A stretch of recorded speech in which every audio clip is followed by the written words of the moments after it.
Shalom, tidak ada yang lain dari tujuan saya kenapa saya harus masuk Kristen ini supaya Indonesia penuh toleransi dan damai. Ketika saya melihat gereja dirusak, peledakan Bali,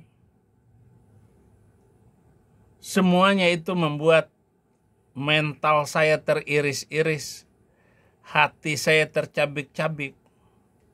Apakah begini Indonesia masa hadapan? Sementara saya melihat Eropa, Amerika, dan negara-negara Asia, apalagi China, dengan mereka negara komunis waktu itu, dan sekarang ya tetap komunis.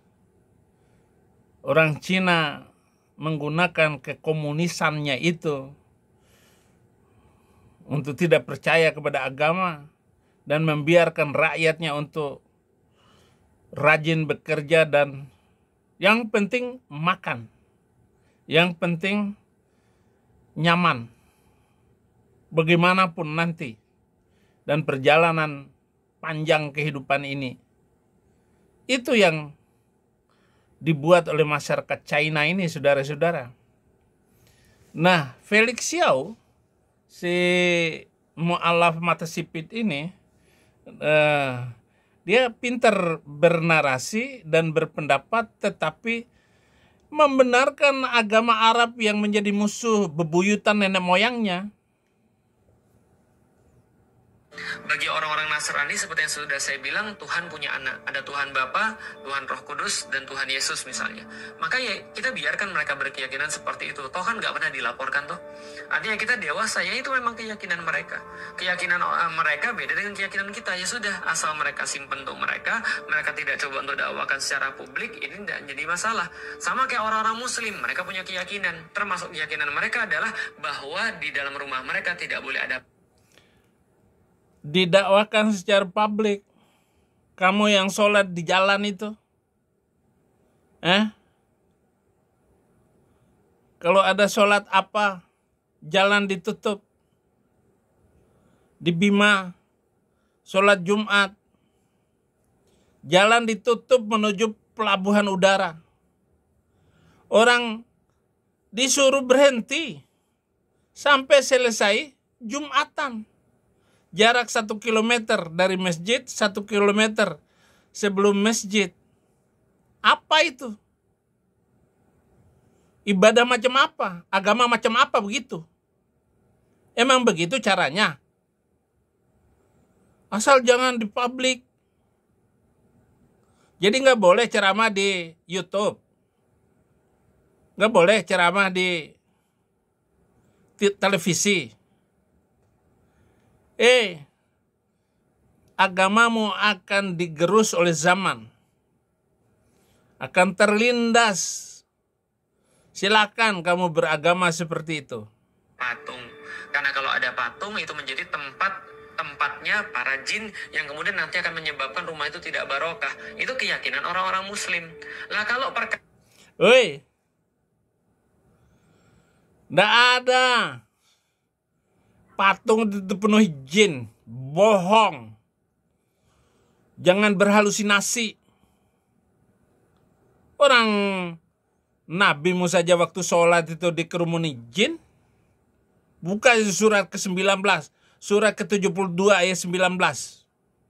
Cara ini mengganggu orang-orang yang selain Islam, lantas apakah kemudian harus disembunyikan? Seperti kemarin ada wacana, kalau kata-kata kafir itu menyakiti, berarti tidak boleh ngomong tentang kafir. Loh, Anda itu... Ya jelas lah. Jangan pakai kafir itu. Hentikan agamamu, buang itu kitab sucimu. Gak usah dipelajari.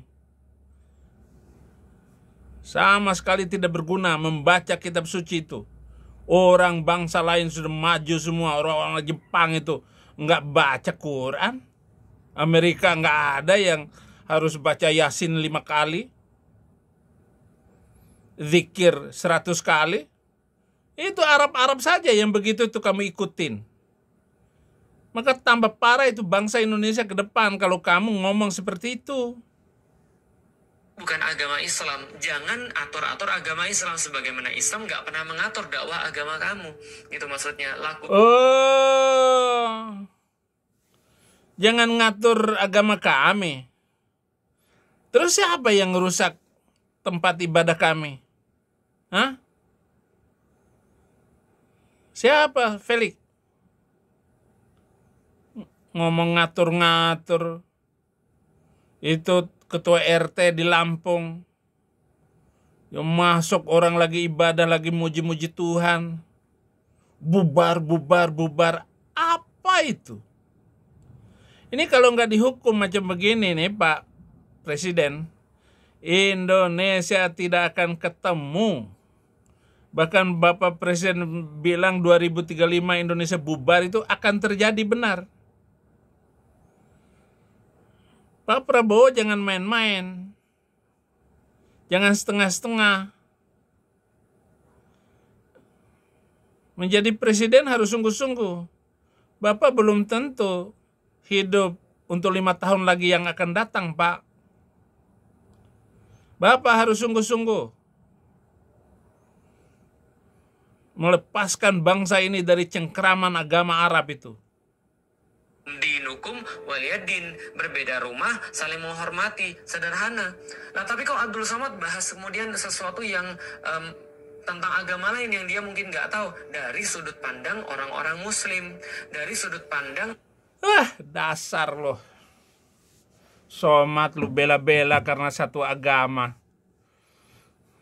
Jadi toleransi Islam itu sama halnya dengan Allah mereka yang nipu.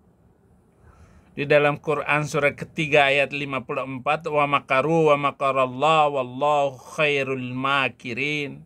Mereka membuat tipu daya, maka Allah pun membalas tipu daya, dan Allah sebaik-baik penipu.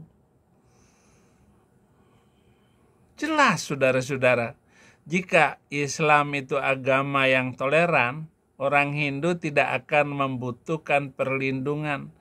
Adakah Anda melihat orang Kristen, Hindu, Buddha melindungi kelompok minoritas yang ada di tengah mereka dari sesamanya penganut Kristen, Hindu, dan Buddha? Itu sama sekali tidak diperlukan. Gereja dijaga. Kalau memang kata-kata kamu itu benar, gereja kami nggak perlu dijaga. Polisi nggak perlu datang untuk menjaga orang ibadah. Kalau memang agamamu itu penuh toleransi dan damai. Telah terjadi beberapa kerusuhan antara orang Hindu dengan orang Muslim di Kashmir, di India.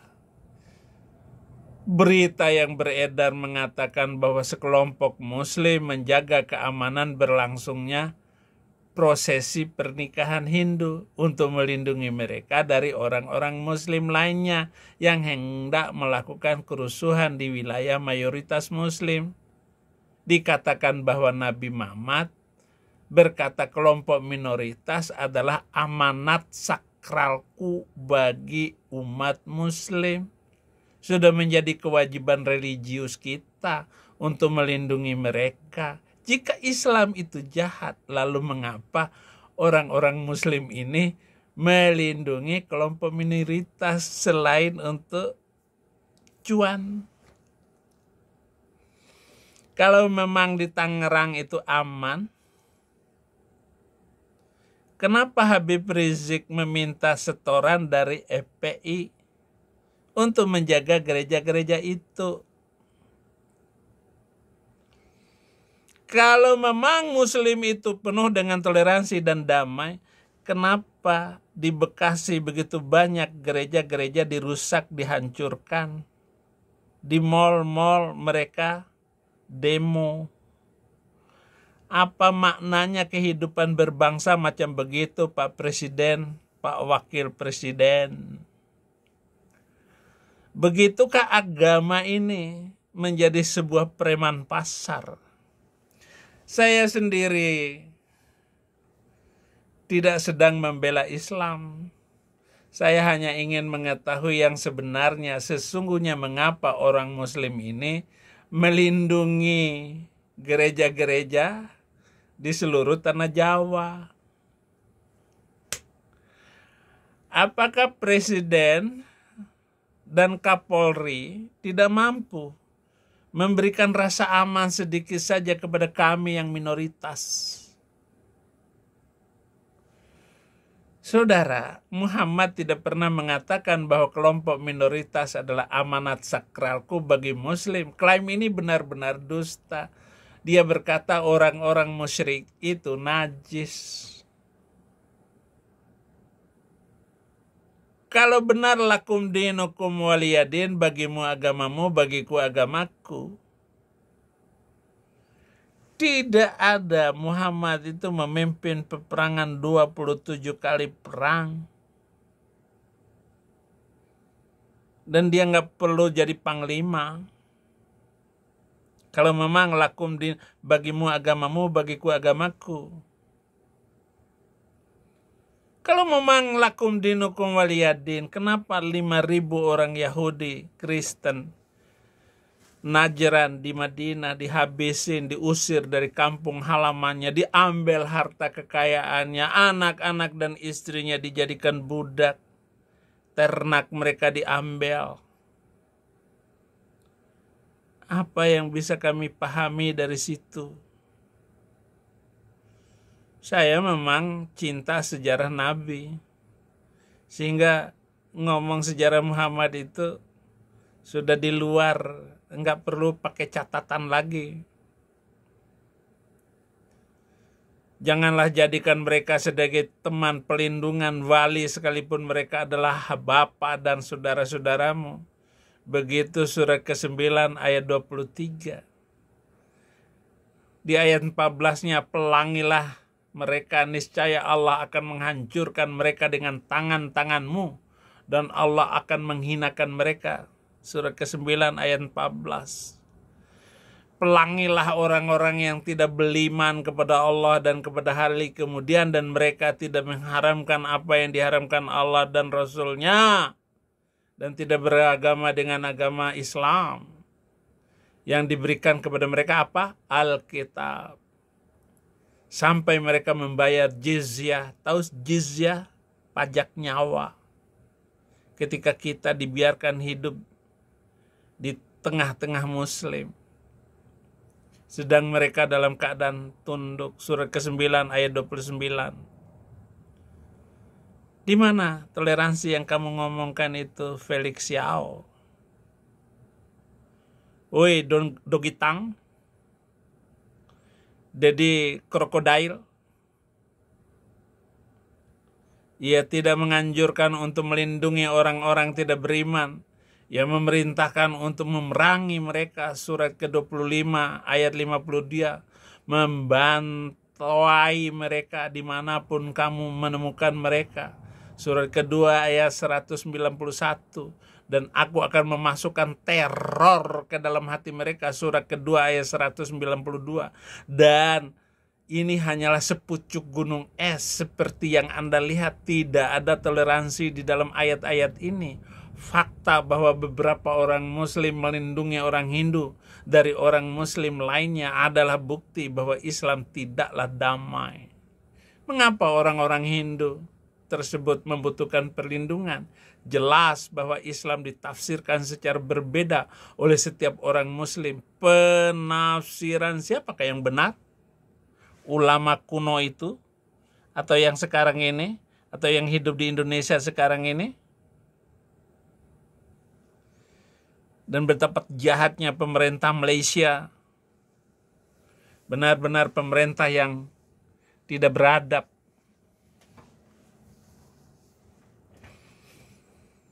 Saya sudah mengutipkan beberapa ayat Al-Quran, saya sebutkan singkat-singkat. Dan hadis yang dipenuhi dengan pengajaran kebencian. Apakah ada pengajaran yang baik seperti yang telah Anda kutip? Tidak satu pun. Pengajarannya mengatakan bahwa kelompok minoritas adalah amanat sakral bagiku adalah dusta. Saya telah mendengarnya berulang kali, tetapi itu tidak ada di dalam buku-buku kanon Islam yang sudah saya pelajari, yang sudah saya kuasai. Apalagi berbicara dengan kurikulum, bahwa saya sudah menawarkan diri untuk menjadi ahli kurikulum Departemen Agama untuk menghilangkan pelajaran-pelajaran yang tidak berguna itu.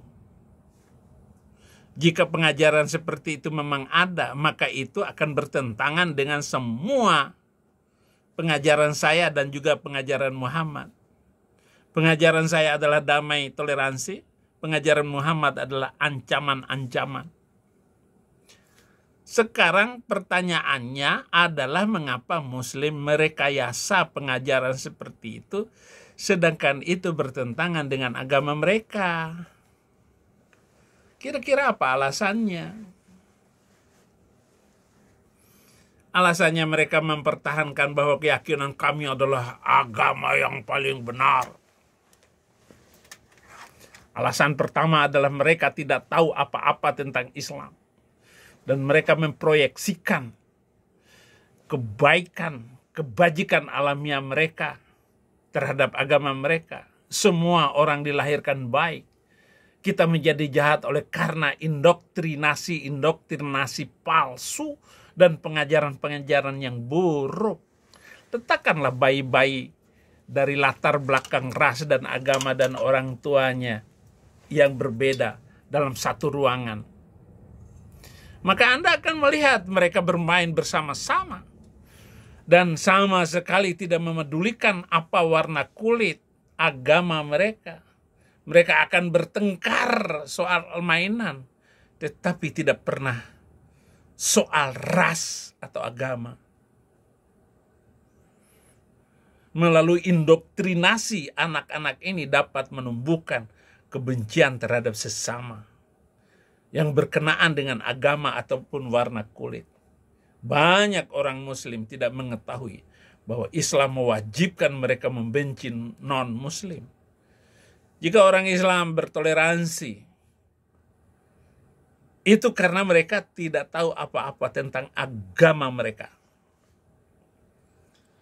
Jadi Felix Yao, sadar kamu betapa mengerikan apa yang sudah kamu percaya dan kamu yakin itu.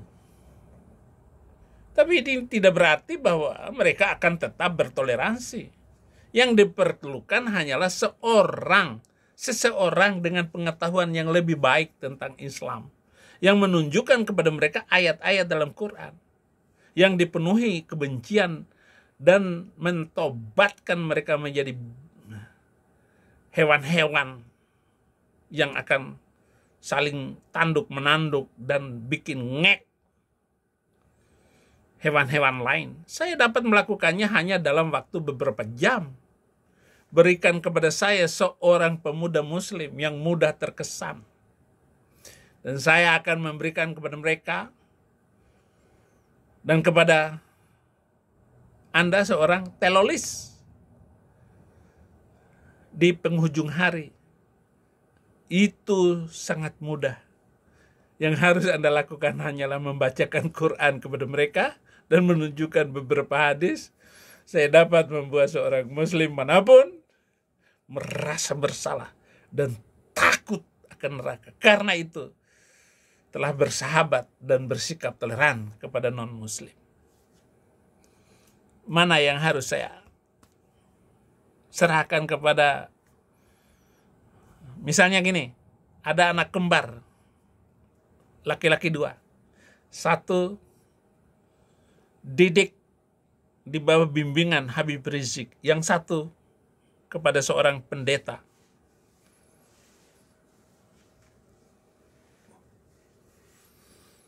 Nanti pertemukan 18 tahun yang akan datang. Mana yang toleran dan damai?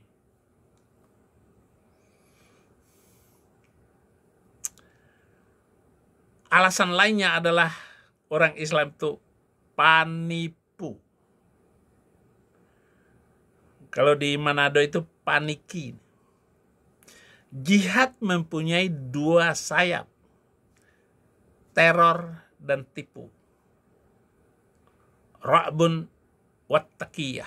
Beberapa muslim adalah spesialis dalam teror, dan yang lainnya adalah spesialis dalam tipu daya. Don Tan, Felix Xiao, Kainama berada dalam tipu-tipu. Ya. Jadi ada orang muslim yang berlagak sebagai pelindung Anda dan akan berkata pada Anda bahwa Muhammad mengatakan kelompok minoritas adalah amanat sakralnya. Muhammad tidak pernah berkata demikian. Ini adalah permainan tipu daya yang dimaksudkan untuk membodohi orang, dan itu berhasil. Jelaslah Anda berhasil ditipunya. Anda terkesan dengan penipuan ini dan Anda akan bertanya-tanya, jika Islam itu jahat, lalu bagaimana bisa ada orang muslim yang melindungi para tetangga Hindu mereka, tetangga Kristen mereka, dari sesama mereka orang Islam? Aduh, berat sekali ini materi. Logika saya ini berat bagi Felix Xiao, berat juga bagi si Dogi Tang atau Deddy Corbuzier. Saya senang bermain dengan logika seperti ini terhadap apa yang saya pelajari dari Islam. Sejak kecil saya Islam. Saudara, orang muslim sering melakukan hal-hal yang baik, tetapi mereka tidak pernah melakukannya diam-diam demi kebajikan itu sendiri. Kebajikan mereka senantiasa disertai dengan perhatian besar dari media. Diberitakan, diceritakan. Kami sudah membantu bencana alam di sana. Padahal dia makan dari donasi bencana alam. Gimana itu Aceh? Ketika tsunami Aceh itu, berapa orang yang mestinya masuk penjara, saudara-saudara. Niatnya adalah untuk mempromosikan Islam melalui propaganda. Sebagai contoh, sebuah keluarga muslim pindah ke sebuah lingkungan di mana mereka adalah minoritas. Mereka mengundang para tetangga mereka untuk makan malam atau membagikan makanan takjil selama bulan Ramadan kepada para tetangga mereka yang non-muslim. Tujuannya adalah untuk apalagi kalau bukan mengislamkan mereka. Mereka selalu mengingatkan orang lain bahwa alasan mengapa mereka bersikap semanis merpati seperti itu adalah kewajiban oleh agama mereka. Kesal juga ngomongin kayak begini, saudara. Kesal karena memang Islam gak pernah baik, saudara-saudara. Tetapi itu adalah tipu daya. Mengapa mereka tidak pernah menunjukkan kasih seperti ini kepada kelompok minoritas di negara-negara muslim, dimanapun non-muslim mendapatkan penganiayaan secara sistematis? Mengapa kelompok minoritas di negara-negara muslim membutuhkan perlindungan? Setiap kebajikan yang dilakukan oleh seorang muslim dirancang untuk membuat Anda terkesan. Ia selalu mempunyai agenda tersembunyi. Seorang muslim tidak akan berbuat baik kecuali ia berniat menipu Anda. Atau ia tidak tahu apa-apa tentang agamanya. Haleluya. Sadis. Emang kebenaran ini kalau diungkapkan yang menyakitkan. Gini aja lah, Anda lihat itu negara-negara Arab, sesama Arab. Nggak akan ada damai bagi mereka. Imam Al-Ghazali 1054 sampai 1111, seorang cendekiawan Islam ternama, mengatakan berbicara adalah sarana untuk mencapai tujuan. Jika pujian dapat diperoleh baik melalui mengatakan kebenaran atau berdusta, maka tidak diperbolehkan mendapatkannya melalui dusta karena tidak perlu berbuat demikian. Jika dimungkinkan mencapai tujuan tersebut dengan berdusta dan tidak mengatakan kebenaran, maka dusta diizinkan untuk memungkinkan tercapainya tujuan. Bagi seorang Muslim, tidak ada tujuan yang lebih mulia selain dari mempromosikan Islam. Jadi tipu-tipu dalam Islam itu adalah sesuatu yang normal. Bahkan nabinya itu mengatakan ada 3 macam tipuan yang diperbolehkan dalam Islam. Apa itu? Untuk berpoligami. Boleh itu. Suami datang kepada istri pertamanya, I love you.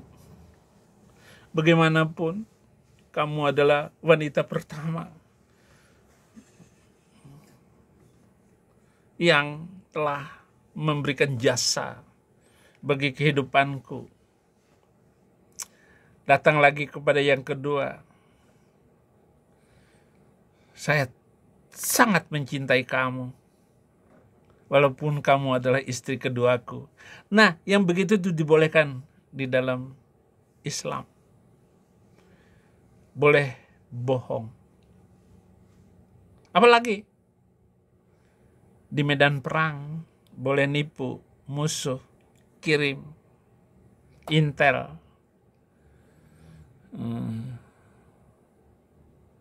Macam-macam lah semuanya. Kemudian di dalam berdakwah boleh nipu.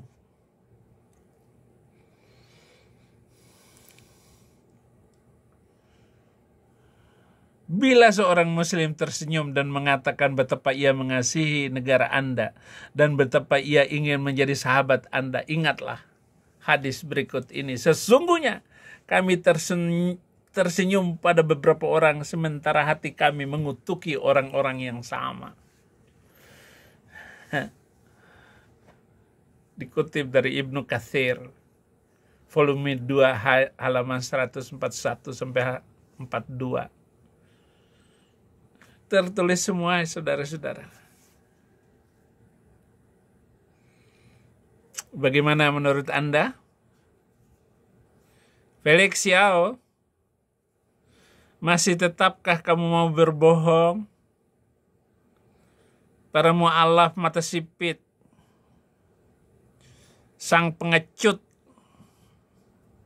yang meninggalkan Yesus Kristus. Terima kasih. Perluas terus video-video ini untuk Indonesian for Christ. Dan jangan lupa membantu pelayanan dan juga mengisi korek perjuangan di room saya. Di tulisan di deskripsi setiap video yang saya sampaikan kepada kita semua. Tuhan Yesus memberkati.